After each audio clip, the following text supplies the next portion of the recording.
qu'est-ce qu'on peut voir dans cette exposition? C'est une question qui est toujours un tout petit peu compliquée.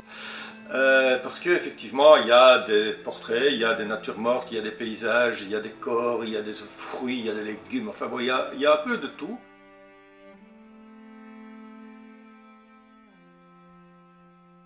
Une infirmière qui était de garde auprès de mes parents, une belle infirmière, jeune infirmière noire de peau, avec des lèvres très rouges, parce qu'il y avait une pommade, parce qu'il y avait un rouge à lèvres très beau.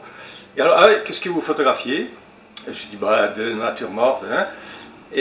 Mais c'est pas ça qui compte. Ce qui compte, c'est un peu comme quand vous êtes apparu dans la pièce, il y a eu quelque chose de féerique, de très beau, et ce quelque chose de très beau qui est ce que j'appelle une apparition, ben c'est ça qui m'intéresse. C'est pas les objets, c'est la lumière qui les éclaire, et qui apparaissent tout à coup dans une évidence.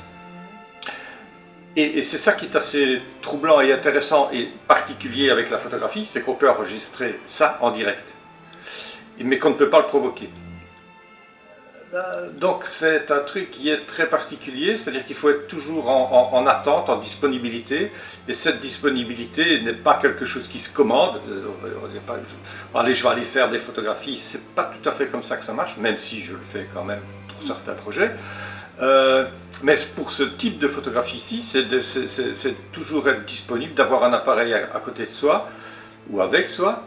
Maintenant, ce n'est pas tout à fait vrai ce que je dis, puisqu'il y a des portraits, et les portraits, effectivement, ce n'est pas des choses qui apparaissent comme ça, c'est des gens qui m'apparaissent, et puis avec lesquels je peux avoir un rapport et leur demander de faire une séance de photographie. Mais c'est cette apparition-là qui m'intéresse. Et cette apparition, c'est celle-là que j'essaie de convoquer quand je fais des accrochages. C'est-à-dire que quand j'associe des images, et le spectateur pourra le découvrir dans l'ensemble de l'exposition, c'est chaque fois des petites parcelles de 3, 4, 5 images.